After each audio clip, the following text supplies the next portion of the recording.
Good afternoon, everyone, and thank you for joining us. Welcome to Human Emotive Earned. This is the FS Edit, a deep dive into how financial service brands can stay visible in an increasingly AI-shaped world. This is the second in our bottle series exploring the power of brand in AI, but our first sector deep dive. We chose financial services for good reason. It's ripe and it's rich with lots of questions that many need answering on a daily basis. Today is understanding how discoverability is evolving and what brands in your space need to do now to future-proof. I'm going to take you through our own research and analysis. This will be followed up by a guest panel discussion, and then we'll be taking your questions before wrapping up. So please feel free to use the Q&A section or the chat, either or, as I talk through and the guests talk through. Drop the questions in and we'll make sure we've got time for them at the end. What we hope you'll walk away with today is a solid grasp on what is meant by the term search everywhere and why you'll need to think brand discoverability in 2025 and beyond. The areas of marketing that will give you the biggest ROI for attention amongst your audience, and FS brand examples that will spark ideas for the kind of content that actually gets seen in AI-led platforms. Firstly, a quick interlude. For those of you who don't know us, we are Bottle, a proudly independent digital PR agency with deep roots in earned media and modern search. And I'm Sophie, the digital PR strategy director here. At Bottle, we bring together the best of both worlds, over 20 years of earned media experience and sharp SEO and social media expertise. That fusion powers our framework, which we call Fame and Findability. It's what drives not just awareness for brands, but also action. And yes, we've got a funnel through marketing. We call ours 3Fs: Fame, so PR for brand awareness; Findability, PR for search visibility, much of what we're going to be talking about today; and Fulfilled, that bottom of the funnel for traffic and conversion. So let's get into it. Search everywhere. And let's see who's live and kicking at 4 o'clock on a Tuesday afternoon. There's hands up icons that you can do. So for those of you who know what search everywhere means, put your hands up.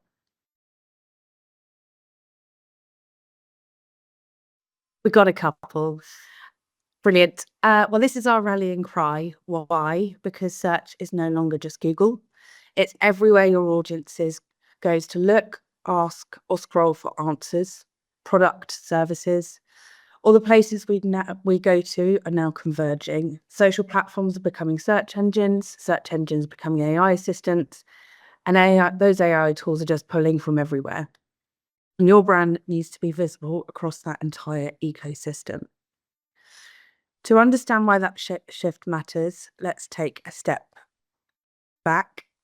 We've moved from one dominant search engine, like Google, into an era where discovery happens everywhere, on social feeds, YouTube explainers, through Reddit threads, and now we've hit another evolution, AI and LLMs. So the tech brains of the likes of Silicon Valley didn't just add new platforms into this very hectic mix. They fundamentally changed how people find information. So whilst Google taught us to search with keywords, social has taught us to discover through recommendations and reviews. And now AI is teaching us to have conversations with our searches. But let's be clear, that big shift isn't just coming and something that we need to watch out for. It's very much here. And what we're seeing is the platform worlds colliding, and there's some impact. Some of these stats you might have heard or seen circulating around already, but ones that we think are really important that brand marketers should be thinking about. 57% of Google searches now end in 0 clicks. That means it's the introduction of AI overviews at the top of SERPs. Users are getting exactly what they need before or even having to visit a website. 58% of consumers are now using Gen AI tools for product and service recommendations, which is such a rapid shift from where we might have been even a year ago. And when AI doesn't serve users up everything they need, people are choosing human-led platforms, and those platforms like YouTube and Reddit are soaking up a third of that traffic. This isn't just about Google losing clicks or people using ChatGPT instead.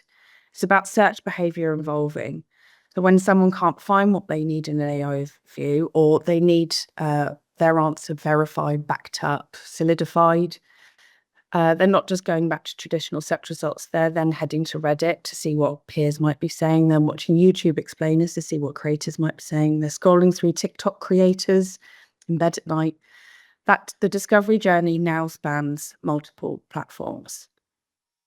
And just when you thought all of that wasn't hectic enough, more is coming. So in the last month alone, and just while I've been prepping this webinar, and I'm sure there's probably something that's come out today, even more has been announced, especially at Google Towers. So for example, Google dropped Gemini 2.50 at its I/O conference back in May, ushering conversational search, and what we anticipate to see, it's in testing in the US, but towards the end of the year, personalized results pages.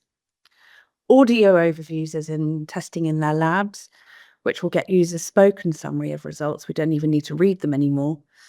And you might have heard of TikTok SEO. Well, here comes Insta SEO. So Google has announced that it will be indexing content from professional accounts in search engine page results. Every new update announcement points to the same truth. What is expanding, what is searchable is expanding, what's visible is changing, and what's optimizing needs a total rethink. Okay, we've touched on search everywhere and how discovery is fractured. Now we want to unpack what we did to understand what's happening in your sector. The big question we're all in marketing, in FS, beyond, we're all asking is how do LLMs actually decide what to surface? And specifically for you all here today, how visible are FS brands in those results? So like Rand Fishkin here, who is an industry leader and has plenty to say on this matter, so follow him if you don't already. We're all trying to get to that solution or response. But I do want to just interject with an important caveat about AI platforms first. So some brands did get a head start when LLM training ran roughly between 2015 and 2022. So at that time, if you were well published, you had great SEO, you had frequent offsite brand mentions, you essentially got baked into early AI memory. But here's the crucial point. The fundamental principles that got them there are the same ones that we're still seeing today that will help get you more visible there now. And that's authority, that's offsite brand mentions, and being referenced by others. So to understand where FS brands stand right now, we analysed 50 subcategory brands. So we covered off traditional banks, insurance brands, fintech, trading, lots more. And we had a look across traditional and AI-powered platforms as well as social to get a grasp on who's visible.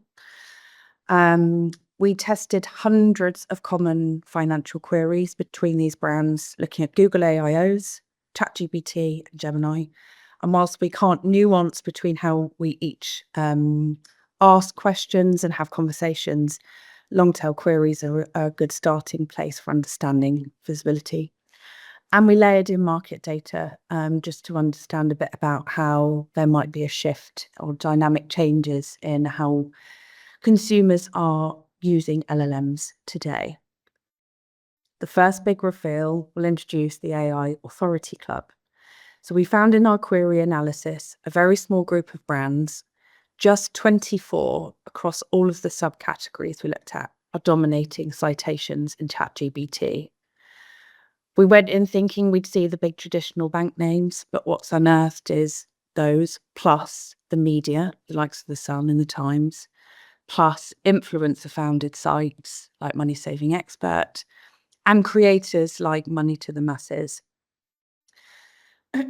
This is really significant because it shows that LLMs are blending trusted journalism, real people, and consistent off-site platform mentions to decide what counts as credible. If your brand isn't in that club, it might well be in the authority wasteland, for now at least.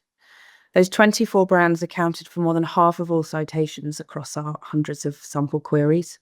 66% of brands were practically invisible, and 191 out of 292 brands that appeared were only mentioned once. This is the only harsh slide of the day. But it's important for us all to be aware of how tough it is to be seen in these tools, because in the world of generative search, we have to remember there is no second page. So financial brands have two choices. They can either continue blending in, keep doing what they've always done, hoping visibility will somehow catch up. Or they can break through, rewire their approach to AI-first visibility, and earn their place in the conversation. And this is actually not as depressing as it sounds. It's really exciting that we have the opportunity to start thinking and adapting and adopting different ways of working. Breaking through what you're all here to understand really today. So brand mentions are the modern day citations. The obvious next question is, how do you actually earn them? Because this isn't just about showing up. It's about being referenced, recommended, and repeated by others. And that's the detail that LLMs broadly continue to keep learning from. We went deeper into our own data to find out what really moves the needle for brands, especially those brands in that authority club, and found that it boils down to three levers. Be more human to build trust, be more emotive to drive engagement, and be more focused on earned to grow visibility. These three principles, in fact, work across every platform in the Search Everywhere ecosystem. Being human builds trust wherever someone finds you, through Google, sees you on social, or gets recommended. Being emotive can drive shares on social and citations in LLMs. And being focused on earned media gets you the backlinks, mentions, and social signals that feed into every discovery algorithm. In a sea of synthetic content, real human voices are a trust signal, and we're not just talking back to Google EEAT. The data backs it. So this piece that we found in Forbes, consumer trust jumps from 12% to 21% when AI results include human verification. And for financial sector brands, this is a huge opportunity, because trust has always been your currency. But maintaining it and earning it in your space today means being visible as a human, through humans, and by humans. When we analysed which sources LLMs rely on most for financial queries, one name came out top across both ChatGPT and Gemini, and that was Martin Lewis's founded MoneySavingExpert. So as we already know, MSE doesn't just win on one platform. Martin had already built equity and authority across traditional media, social media, and so the same trusted financial voice that people follow in their feeds, they see on breakfast TV in the morning, and they read in newspaper columns, is now the go-to source for AI in your space. That's human authority across every touch point, and this is a very good example of Search Everywhere in action. Human doesn't stop in your space at TV personalities. There are finance creators. And for your sector, we wanted to home in specifically on YouTube, because this channel has Search Everywhere power that shouldn't be ignored. First, for authority. So in our own research, nearly 16% of Google AIO's citations were YouTube links. So of course, Google is heavily favouring its own link system, and we should consider that and when we're thinking about what channels to produce for. Second, it's on scale. So it has over 2 billion users. YouTube is definitely where Gen Z head to for financial advice, but millennials too, and beyond. And video creators who don't necessarily have to have massive subscribe lists like Money to the Masses are building audiences here, but they're getting really high engagement and view-through rates on their content. And that there also, Money to the Masses came up quite frequently in some of the citations that we were looking at across that sample query mix. And third is the algorithmic power, which works in an entirely different way on this channel than it does any other social platform. So it surfaces content before users even search for it, based on their interest history. And it what this is resulting is it's shaping decision makers for users. And when brands partner with that influence, it works. So we have our own example. We worked with client Cabba, the charity for chartered accountants. So last year they came to us with a challenge that they were having issues shifting their perception amongst young accountants and students. And we launched the Cash Conversation, which was a podcast fronted by a YouTube influencer, that Money Guy. Some of you may well have heard of him. The result of launching that podcast series, we saw a 459% increase in traffic to the financial support pages after the launch, and an 82% rise in actual financial assistance cases. So it did cut through to the audience that we wanted to target. It didn't just work because it was a good podcast and that was the only place that we launched the content series. It worked because we then versioned across different platforms. So we did short clips on YouTube. We created sound bites for social media, and we cut up some of the expert advice across different media vertical pictures. And all that is consequently now fed into AI training data. If you're looking for a financial brand that's nailing YouTube content and audience trust for inspiration, look no further than eToro's eAcademy. This isn't just a video strategy or a way into the channel itself. It's a consistent educational content engine that's designed to be discoverable, shareable, and genuinely useful. And it's human-fronted.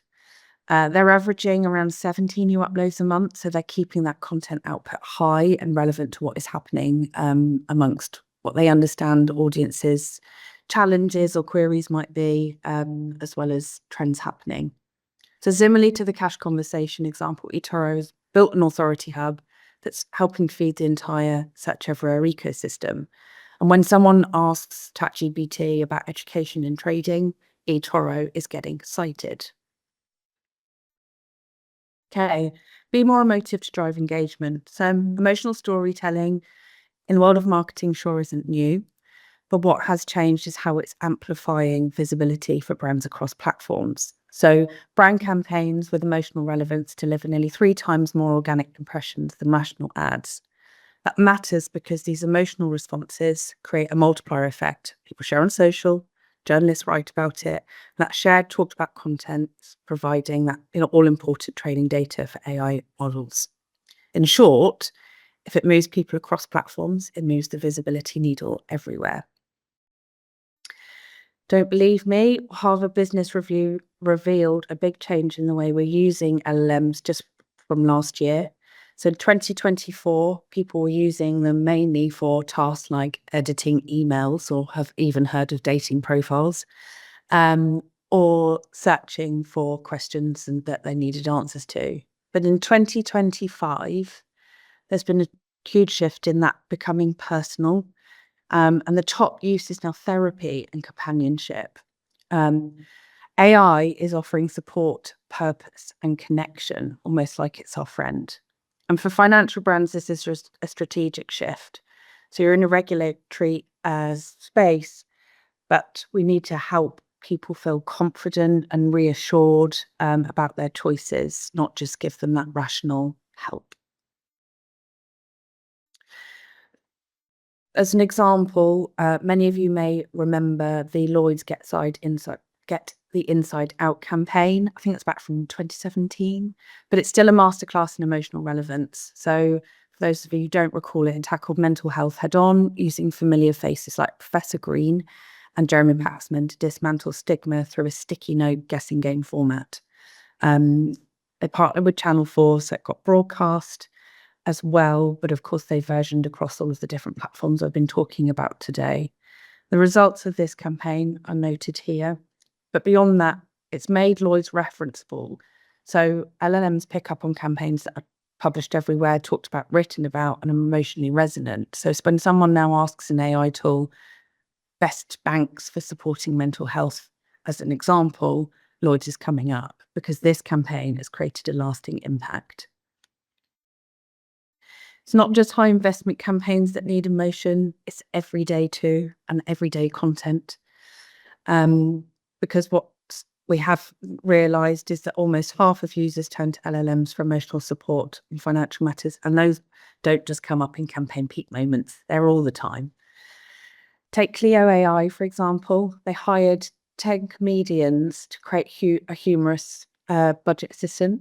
So you can switch different modes, like roast mode, if you're feeling really brave on, to try and have a more relatable, take the scaries out of this financial conversation away.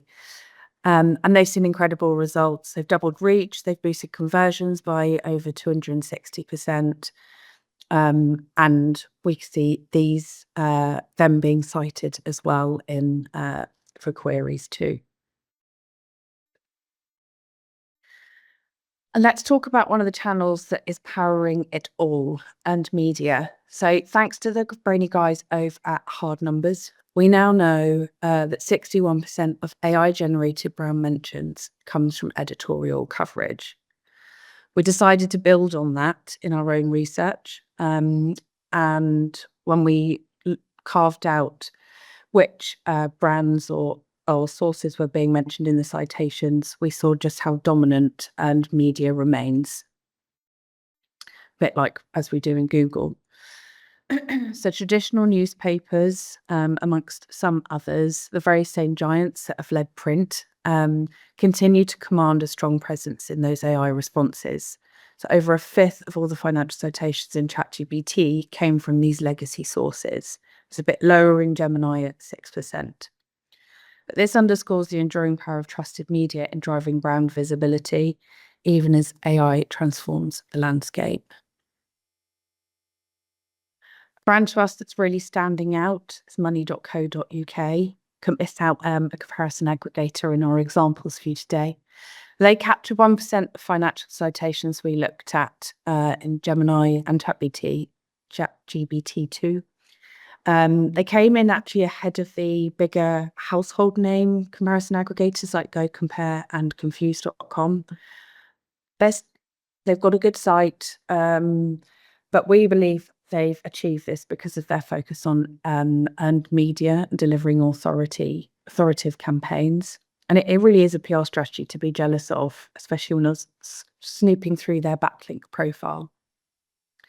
So they've built omnichannel authority through pitching their authoritative guides, and these cover, they're updated every year, and they cover so many different topics, and it can range from the average cost of a wedding this year through to the rising cost of a pint of beer. And pitch to a strategic and media list that fails to miss any vertical or niche that you could possibly imagine. And this helps prove something, a bit like the Clio AI example back in the emotional section.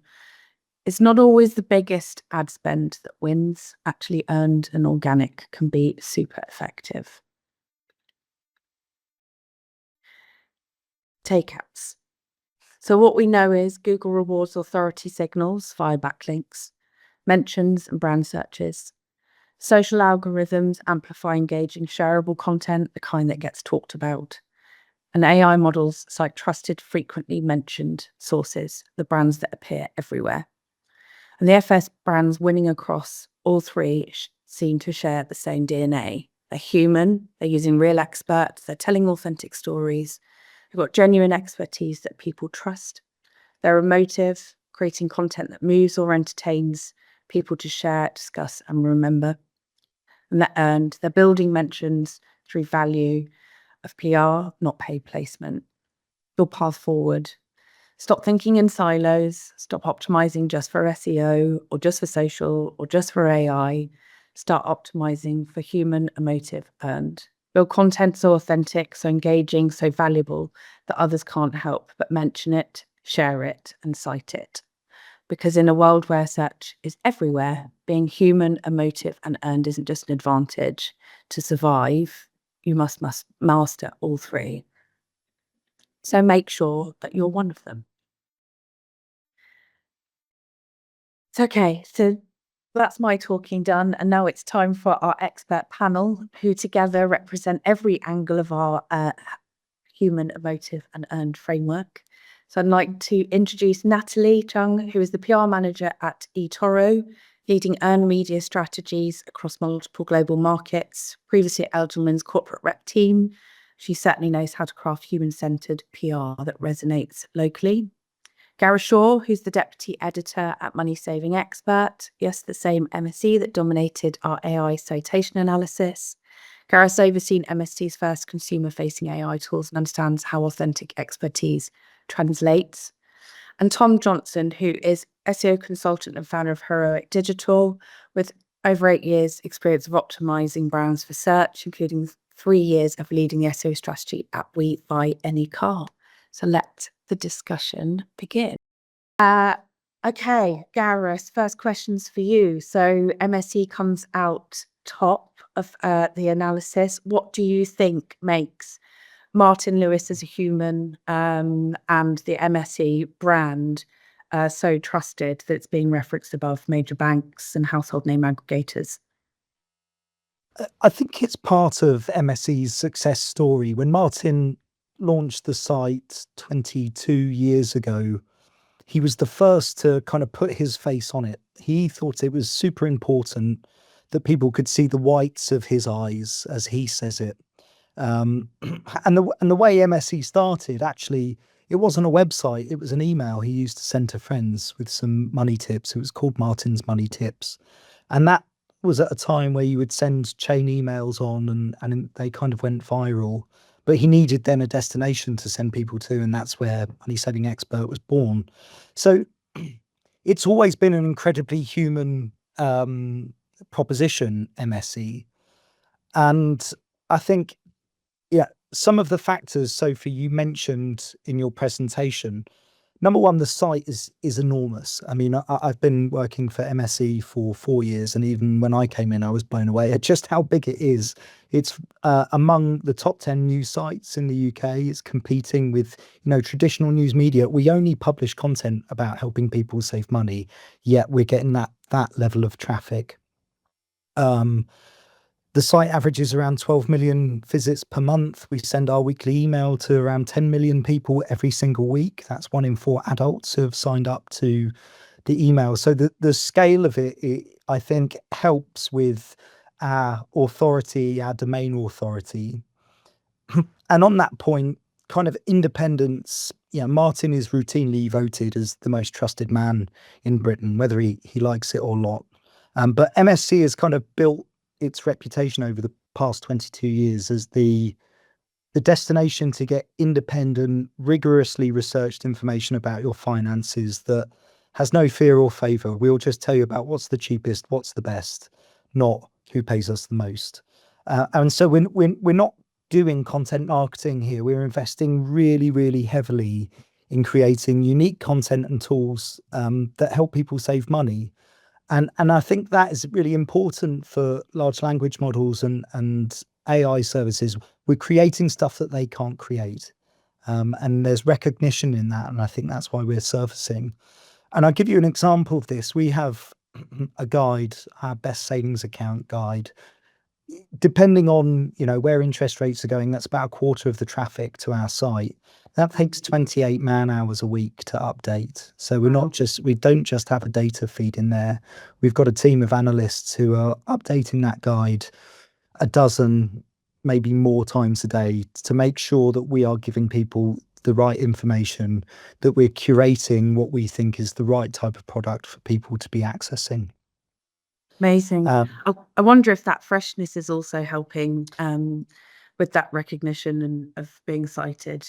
Yeah. Constantly updating. Yeah, and that's a big part of our model. And because we have this weekly cadence with our email, we have, maybe 70 or 80 pieces of content in that email that are getting updated every single week. Some daily, some weekly, so that it's fresh and up to date for our users. I think some of the other things that are kind of, they made us successful in Web 2.0, the sort of traditional model of search.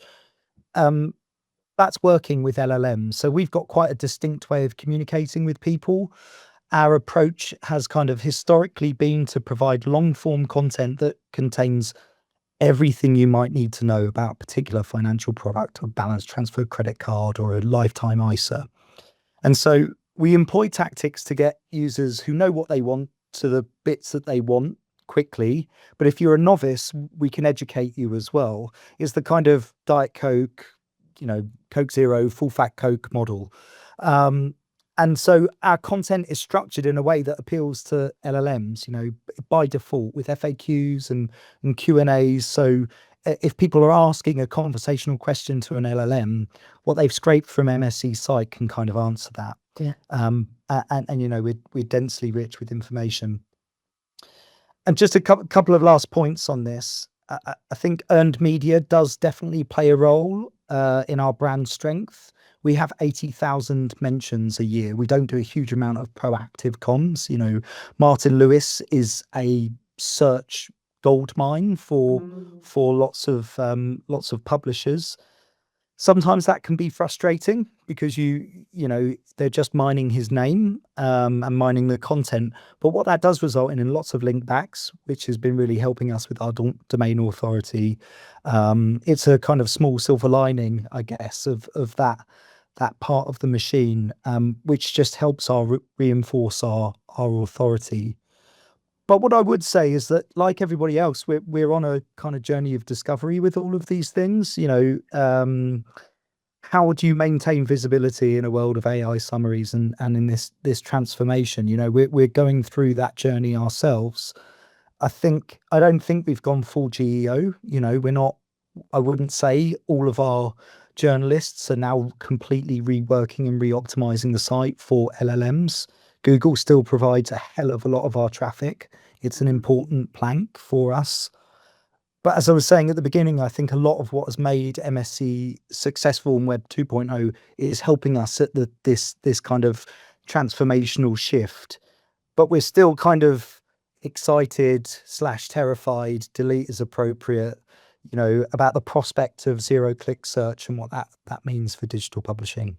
Yeah, totally. You touched on some of the, those rational SEO tactics that we think about, like FAQs and schema. Tom, how, with such a rational process in SEO, how do you tackle, or how do you think we need to adapt in that strand to be more emotional? It's a challenge we deal with a lot as search marketers, is how do you put emotion in there and use that to convert. I think when creating content, typically with search engines, with traditional search, and now with generative search, it's always been pretty safe to just go with a neutral sentiment, particularly in sensitive areas like finance, like health, your money, your life sectors, as they're called. Sentiment being neutral matters when optimizing for AI overviews, featured snippets, and when creating, informational content that needs to be objective, matter of fact. But that doesn't mean there isn't place for like a mixed sentiment, more positive. For example, if you were to search like the keyword, should I invest in crypto? You will see varying results. Some of those will be like cryptocurrency companies that are obviously quite biased and have their opinion on cryptocurrency. Others will be banks that have a balanced, well, in fact, on the other spectrum, the other end of the spectrum there, and telling you why maybe it's not as sensible as investment as you think. And then there'll be some sort of media publishers who are very central and provide a balanced view. And the reason for that, from a purely algorithmic point of view, is that Google have a responsibility to serve opinions, or the full scope of opinions on that topic, because ultimately that person searching that term is trying to, might have a lot of money to invest into cryptocurrency, for example, and if they end up on one-sided biased pieces of content and consuming that, then that could be pretty damaging, and that's their responsibility to do that. To bring it back to emotion, you can use emotion with your SEO strategy. And if you can rank for those terms by being positive about your service. If you're a cryptocurrency company, sell it, test it, try and rank for those terms, because why not? Because you may rank, you may not, but if you can get those clicks for those terms, then you're going to increase the dwell times, you're going to convert much more than you would if you were more, neutral.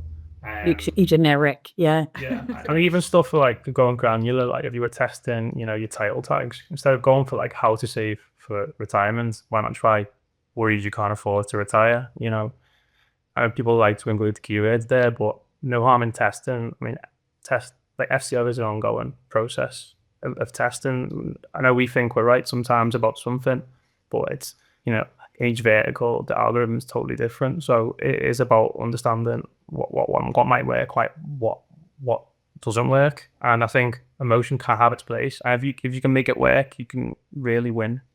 And to be honest. Nice. And Natalie, you've got to tackle some talking about investing in crypto. You've got to tackle some topics that cover anxieties of people that might be wanting to invest amongst high pressure job roles. How do you approach content creation and PR storytelling? Right. So I think the point about emotions is really interesting because investing is a very emotional topic. In fact, we did our retail investor beat survey a while ago, and it showed that 86% of investors have the self-awareness to admit that emotions actually do play a part in their investment decisions. It doesn't mean that in our content creation process, we are buying into FOMO or excessive optimism at all, because, well, one, it's not responsible, but two, it's not the kind of trusted, authoritative voice that we want to be. We want to be a trusted educational resource, especially. And so I think in terms of, rather than kind of looking at it as like fanning emotions, it's about empathy. It's about, we, in our content creation process, we always strive to be the voice of the retail investor, because that's the target audience of our trading and investing platform. And within that, a big part of being that voice is to be able to empathize and anticipate what investors are anxious about or excited about, and therefore what questions they're asking. And like my domain is mainly PR, so the way I think about it is that we have to be there to answer their questions before they're even asked. So that means working with journalists to contribute to sort of explain our articles on things like, what are tariffs going to do to my portfolio, or what is a weakening USD going to do to my investments. And then also all of that content is used in our eToro Academy as well, which you had some very kind words to say about in your presentation. So I think it really is the empathy part of the content creation process that brings an emotion. Nice. I like that word, empathy. Gareth made probably all the PRs in the room sweat a little bit when he talked about 80,000 mentions a year for MSE. How are you, Natalie, keeping eToro's strategy so it's constantly being mentioned in earned? I think the answer to this question is probably quite unsurprising, because it just harks back to fundamental PR principles. Earlier we mentioned sort of the importance of consistency. I totally agree with this. If you want to do PR, it's not just about a couple of press releases here and there. It's about having a steady stream of content that journalists can count on.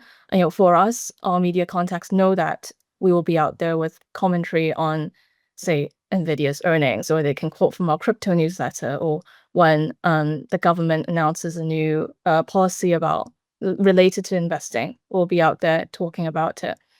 And then with that consistency, you build up a reputation, and then you build up stronger media relations, so that it's not just about proactive pitching anymore. Just like Martin Lewis has built a fantastic reputation for himself, the journalists are going to him. And particularly, I think for FS brands, it's important to be on the radar of journalists for those really specific things that you're good at.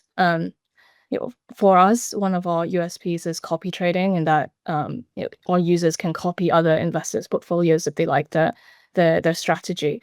And indeed, we have a good relationship with a journalist who writes for the Telegraph. And so when she was writing this article about what is copy trading, even though we didn't pitch it, she came to us to explain it to her, and we were the only brand that was mentioned, and we were quoted extensively.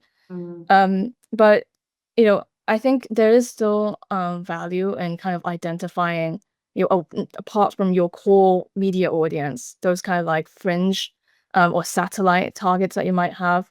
For us, it's not just about reaching those investors who are already quite advanced and reading the markets pages every day. We also want to appear in lifestyle and culture. So when people might be searching more sort of beginner money questions, like how do I start investing, or those kinds of questions, that we are also appearing in articles and appearing in AI citations. And actually, even if you're an investor, you're not only reading investor-led trade of media, are you? You're looking everywhere, because we have lives too. So you can see that the touch points they get there. Video was a large part of YouTube of what we saw in our analysis. Gareth, how important is video content becoming an MSE strategy beyond what Martin does on TV, of course, and using those clips? Yeah, I mean, I'm in my 19th year as a journalist, and so I've seen sort of many a false dawn with video and why you need video and having to add video to everything and then take video off everything. But we definitely are now in the era of vertical video. The pivot is real. It's increasingly occupying more and more of our resources and future planning. We've completely refreshed our video strategy. We're giving a major upgrade to our YouTube output. We're kind of deliberately scripting our videos largely with Martin in a way that allows us to remix and re-edit across multiple platforms as well. So you have one shot, but you make sure you capture all the information that allows you to tweak and personalize for each platform. I think the good news for us is we've got a spokesperson that knows a thing or two about being on camera. And so is quite happy to generate a steady stream of video. We've started to do more informal video content. So Martin holding his phone, walking down the street, all vertically shot and again distributed in different ways across multiple channels. And soon we're just in the final plans of sort of finishing off our visual language. We're going to start experimenting with different faces and voices on different niches specific to platforms as well. So we know that we have a younger audience on Instagram, for example, so we won't necessarily use Martin for certain topics on those reels. We'll start using our younger and just as effervescent staff to be recording video on those platforms. But the big challenge for us is these video platforms don't want you going anywhere. We've all been stuck there at 2:00 in the morning watching, lawnmower ASMR videos on TikTok. You can't get off these platforms. They don't incentivize onward journeys. It's clear that people want to consume information in vertical video format. So we're looking at how we transform our on-site content experience. So if you want the option of being able to consume information, do your searching via video, we should be giving you that on site, not just on other people's platforms. So that's a kind of bigger transformation, and that's going to have an impact on our content design, our user experience, and how people interact with our content. Interesting. Tom, a big question. We've all got a job to do in proving our job's worth internally. How would you advise that we measure Search Everywhere success for our brands? Yeah, I'll try and do a run through for you. Hopefully show some value. So traditional search, I think we all know a thing. Measuring keywords on Google, Bing, etc. For as long as I've worked in SEO, keyword data has been available, search volume through like Google Keyword Planner, and then now we've got Ahrefs, SEMrush, all these amazing tools, which help you track performance each day, of course. And even now, you get a holistic view on search with AI overviews being featured in those tools also, which is great. I think where the challenge comes is with AI search ChatGPT would be the big one. So ChatGPT, some people know this, but you can go into GA4, you can look at that source in your analytics and see your conversions and traffic from ChatGPT. But what people don't really know is that you can track how often you're being fetched for content in your server logs. So every time, I'll just try and run through this very, very simply. Anytime Googlebot or any user agent visits your site, this includes Perplexity and ChatGPT, and it leaves a log on your server logs, right? So that any developers here will know that. And what that tells you is what pages are being frequently fetched by ChatGPT, which can give you more granular insights on what areas your site are being pulled. And because not every ChatGPT conversation results in a click, and just like search, there's that sort of 0-click interaction. And in fact, probably a large portion of people who use ChatGPT, even from my own experience, don't really go end up on another website. You get what you need within the platform itself. So it's just interesting to see through your server logs that I guess the thing with ChatGPT Perplexity is understanding keywords. We don't have that access right now. I think, like you said, looking at the long tail seems to be a good start. I think you also said that generative search is very conversational, and I do agree with that. Unlike traditional search, which generally people search more broader queries, and then Google sort of sends you down that path of search. I think the closest thing we've got to understanding the conversational way of search is actually your sales team, your customer service team. I think they're really valuable now because they'll know. I think people who interact with the sales team, customer service team, often interact with ChatGPT in a very similar way.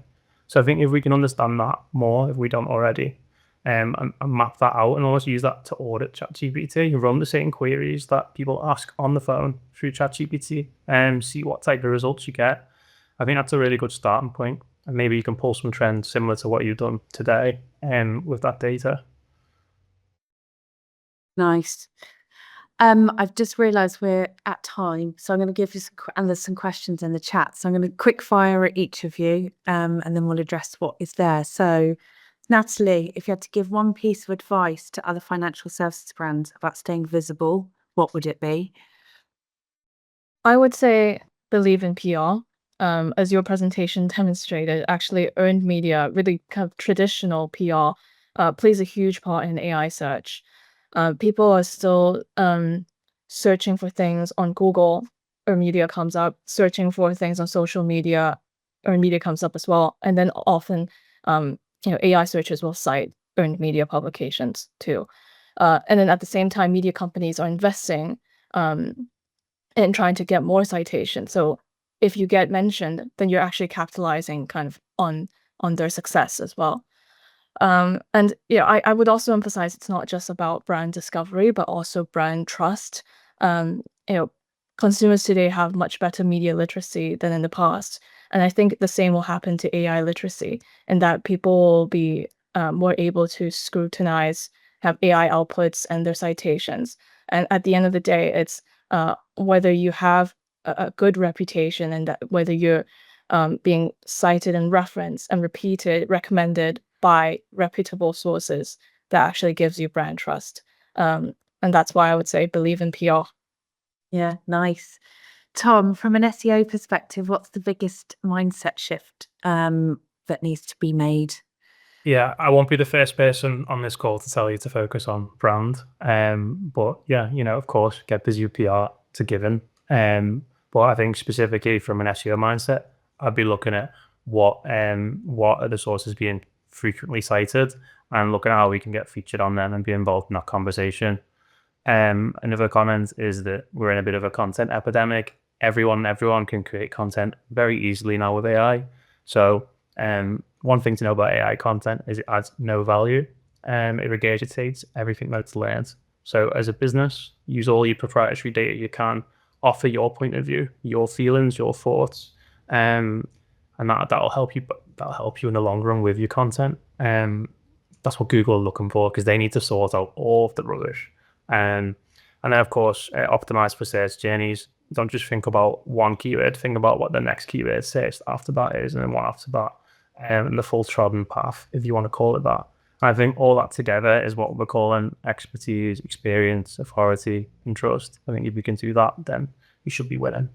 Yeah, love the note on search journeys. And Gareth, looking ahead, what do you think is the biggest opportunity for publishers in a search everywhere world? Originality is absolutely key.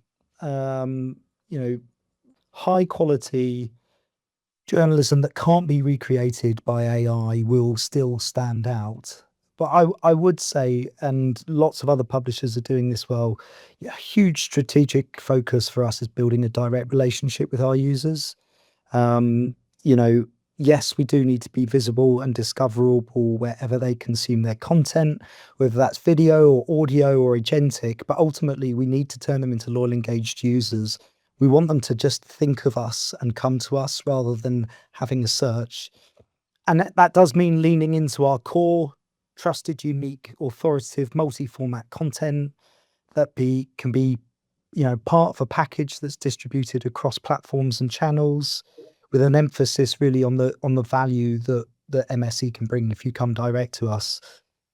And then I suppose the other is, not being afraid of the agentic future. We, of course, like many other publishers, are looking at a world where we don't have web pages, and maybe we just have a conversational interface where people can, have that conversation, knowing that it's our knowledge base is MSEs. It's not trained on the whole of the internet, and so you can trust the answers that you're getting because the information is ring fenced to what we do.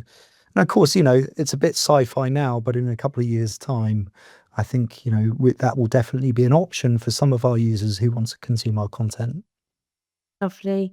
There's been a few questions in the audience, but I think actually you guys have probably covered them off. So it's thinking about things like creating great stories and content for audiences in different formats, and how to prioritize. So I think that we'll call that a wrap. Thank you everybody for staying on, and thank you all three for your insights and contribution and for joining us today. Thank you. Thank you very much. Sophie.